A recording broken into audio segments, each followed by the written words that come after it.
وہ پچھلے 4 دن سے فلیٹ پر تھا، جب بھی اس کا دماغ خراب ہوتا وہ وہیں آتا تھا، اور اس دن زری کے تانے نے گویا اسے سلگا دیا تھا۔ تبھی کچھ سخت کہنے کے بجائے وہ یہاں آ گیا، اور اب اس خواب نے اسے پریشان کر دیا تھا۔ دل پہلے کبھی اتنا ہراساں نہیں ہوا تھا جتنا اب ہو رہا تھا۔ دھڑکنیں اعتدال پر آنے کا نام ہی نہیں لے رہی تھی۔ اتنے دن اسے دیکھا نہیں تو یقین تک نہیں آ رہا تھا کہ وہ اتنا لاپرواہ کیسے ہو سکتا ہے۔ اسے اپنے اعصاب چٹکتے ہوئے محسوس ہوئے، کنپٹیوں کو دباتے وہ اذیت کی انتہا پر تھا۔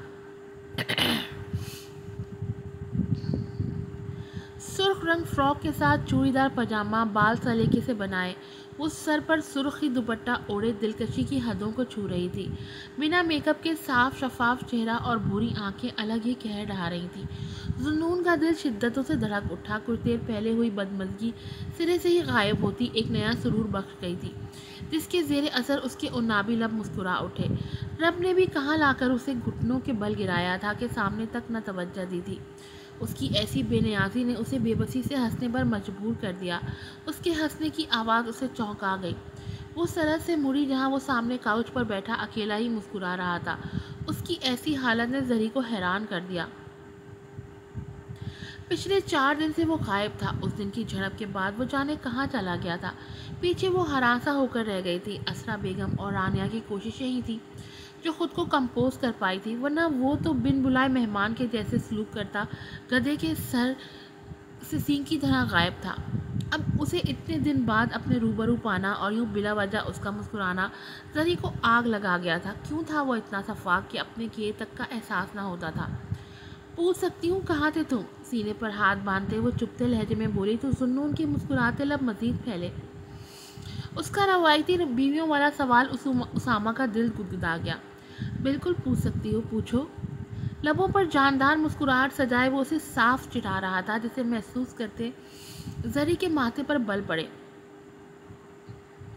کہاں تھے آپ؟ بے چین نظریں اس کے وجیہہ چہرے پر جمائے وہ دھیرے سے بولی، تم آج بہت خوبصورت لگ رہی ہو۔ اس کے سوال کو سرے سے اگنور کرتے وہ گہرے لہجے میں بولا۔ آنکھیں بے تابانہ اس کے شفاف چہرے کا طواف کر رہی تھیں۔ اس کے لہجے میں کچھ تھا جس نے اسے پلکیں جھکانے پر مجبور کر دیا۔ بات کو گھما رہے ہو؟ لفظ ٹوٹ ٹوٹ کر اس کے لبوں سے نکلے۔ اس کی غیر ہوتی حالت نے جیسے اسامہ کو لطف سا دیا تھا۔ تبھی عنابی لب جاندار انداز میں مسکرائے، اور تم مجھے اپیل کر رہی ہو؟ لب دانتوں میں دباتے وہ خمار آلود لہجے میں بولتے زری کو سنا گیا۔ بے باک لہجے میں بولے گئے اس کے بے دھڑک جملے نے زری کو کان کی لوؤں تک سرخ کیا تھا۔ وہ بے باک تھا یہ وہ جانتی تھی، لیکن وہ پل میں اس کا دل اپنی مٹھی میں لے سکتا تھا، یہ بات اسے آج پتہ چلی تھی۔ شدتوں سے دھڑکتے دل نے جیسے سارے راز افشاں کر دیے تھے۔ اس سے پہلے یہ راز اسامہ پر آشکار ہوتا، وہ سرحد سے مڑی۔ ایک کپ کافی بھجوا دو اسٹڈی میں۔ اسے بوکھلا کر بھاگتے دیکھ وہ نرمی سے بول کر اسٹڈی کی طرف بڑھ گیا۔ پیچھے وہ وہیں کھڑی اپنی دھڑکنیں شمار کرتی رہ گئی۔ وہ پل میں اسے ہراساں کر دیتا تھا۔ لہجہ، آنکھیں اور ان آنکھوں میں پنپتے جذبات سب کچھ دھڑکنیں منتشر کر دیتے تھے۔ اب بھی وہ کھڑی خود کو کمپوز کر رہی تھی۔ چہرہ ایسے لگ رہا تھا جیسے آگ اگل رہا ہو۔ چائے لے آؤں؟ میں ملازم نہیں ہوں تمہاری۔ تڑک کر بڑبڑاتے وہ سیدھا کچن میں چلی گئی، جہاں رات کے لیے ڈنر تیار ہو رہا تھا۔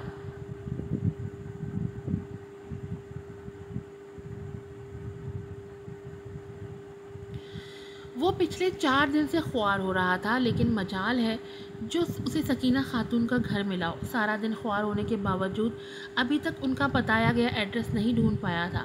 صرف اتنا پتہ چلا تھا کہ جس گھر میں وہ پہلے رہتی تھی وہ 6 سال پہلے ہی چھوڑ دیا تھا انہوں نے۔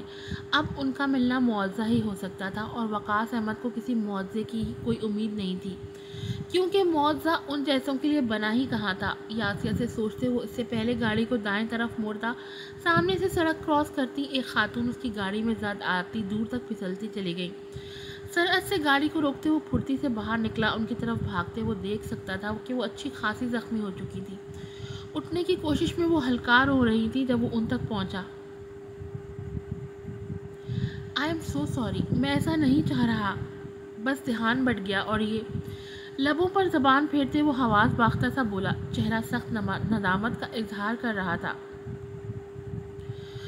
کوئی بات نہیں، شاید میں نے بہت جلدی کر دی۔ اس کی شرمندگی کو کم کرتے وہ اس کے بڑھائے ہوئے ہاتھوں کو تھامتے اٹھی، مگر پاؤں میں اٹھتے درد نے انہیں پھر سے لڑکھڑا دیا۔ بہرحال غلطی تو میری ہی تھی، آئے آپ کو ہاسپٹل لے چلوں، لگتا ہے گہری چوٹ آئی ہے۔ ان کے گھٹنے اور پاؤں سے رستے خون کو دیکھتے وہ شرمندگی سے بولا، ضرورت نہیں ہے بیٹا، میں ٹھیک ہوں۔ وہ اس کے خوبرو چہرے کو غور سے دیکھتے تجاہل عارفانہ لہجے میں بولی، نہیں ٹھیک نہیں آپ، بس آرام سے چلیں، میں ابھی آپ کو ہاسپٹل لے جاؤں گا، آئیں پلیز۔ ان کے انکار کو سرے سے نظر انداز کرتے وہ انہیں لیے گاڑی کی طرف بڑھ گیا۔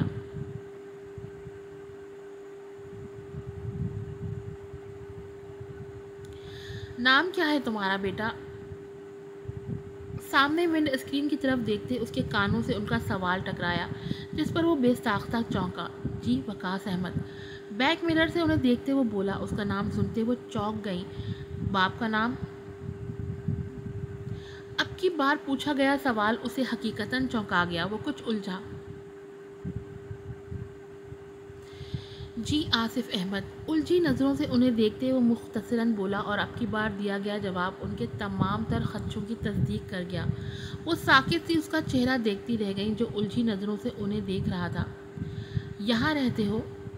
لرزتے لہجے میں پوچھتے ان کا دل تیزی سے دھڑک رہا تھا اور آنکھیں غائب تھیں۔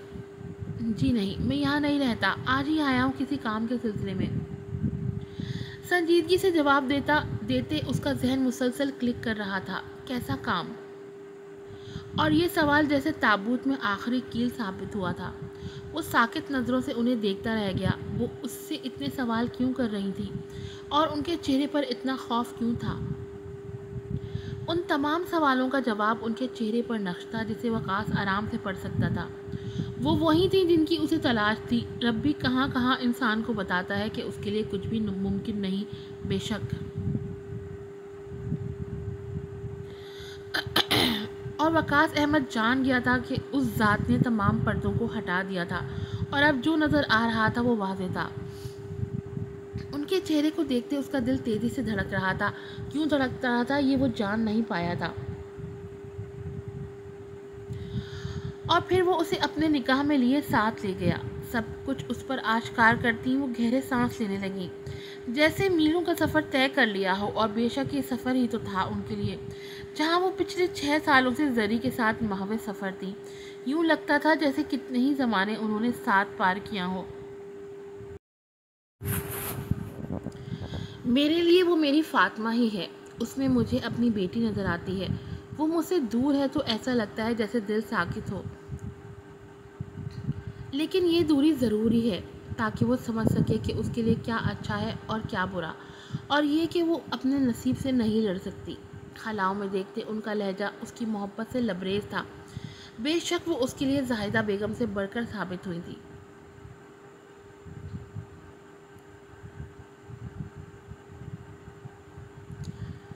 کراچی میں ہے نا وہ؟ کب سے ساکت بیٹھے وقاص کے لب دھیرے سے ہلے۔ انہوں نے اثر اسبات میں ہلایا تو وہ تھک کر آنکھیں مون گیا۔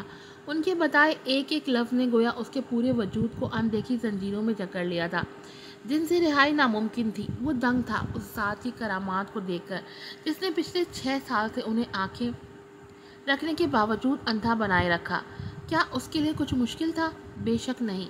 آج وہاں ہسپتال میں ایک کمرے میں موجود صوفے پر بیٹھے وقاص احمد کا رواں رواں رب العزت کی کبریائی کے سامنے کانپ رہا تھا۔ وہ کتنے حقیر تھے اس پاک ذات کے سامنے، اور پھر وہ خود کو فرعون سمجھتے ظلم کرتے تھے، لیکن نہیں جانتے تھے کہ اس ذات نے فرعون کو تا قیامت تک انسانیت کے لیے عبرت کا نشان بنا دیا تھا، لیکن پھر بھی انسان اندھے منے ایک دوسرے کو ذکر پہنچا رہے تھے۔ تیزی سے دھڑکتے دل کی تمام دھڑکنیں اس کے سامنے سر بسجود تھیں، اور آنکھوں میں شرمندگی ہلکورے لے رہی تھی۔ اب اس کی منزل کراچی تھی، جہاں اس پزل کا آخری ٹکڑا موجود تھا۔ نکل جاؤ اس گھر سے ابھی کے ابھی۔ انگلی اٹھا کر دروازے کی طرف اشارہ کرتے وہ حلق کے بل غراتی اسے ساکت کر گئی۔ آنکھیں لہو رنگ بھیگی ہوئی تھیں اور ان میں ہلکورے لیتا درد وہاں موجود تمام نفوس کو تڑپا گیا۔ میری بات، وہ اس سے پہلے اپنی بات مکمل کرتا کہ مقابل کا سرد سے اٹھتا ہاتھ اس کا گال سرخ کر گیا۔ لب بھیجے وہ سختی سے آنکھیں میچتے سر جھکا گیا۔ نظریں اس کے پاؤں پر جمی تھی جو اس کے کانوں میں سیسا انڈیلتی اسے روح تک تڑپا رہی تھی۔ کیا دیکھنے آئے ہو؟ یہی کہ جس سے مل کر میری زندگی دفنایا تھا وہ کیسی ہے؟ یا پھر یہ کہ جس سے عرصے سے مرا ہوا سمجھ رہے تھے وہ زندہ کیسے ہو گئی؟ میں زندہ نہیں ہوں زندہ، مر چکی ہوں۔ تب مر گئی تھی جب میری ماں نے اپنی آخری سانسیں لی تھیں۔ سنا تم نے؟ سنا؟ مر چکی ہوں میں۔ حلق کے بل چیختے وہ تڑپ تڑپ کر روتی چلی گئی، بے جان قدموں سے زمین پر ڈہ گئی۔ دو زانوں بیٹھتے وہ ان زخموں کو رو رہی تھی جو برسوں سے اس کا سینے کا ناسور بنے ہوئے تھے۔ آج کی ایپیسوڈ یہیں پر ختم ہوتی ہے اور اس کے بعد ایک اور بھی ایپیسوڈ اپلوڈ ہوگی، تو چینل سرچ کرتے رہیے گا۔ پھر ملوں گی آپ سے نئی ایپیسوڈ کے ساتھ۔ السلام علیکم۔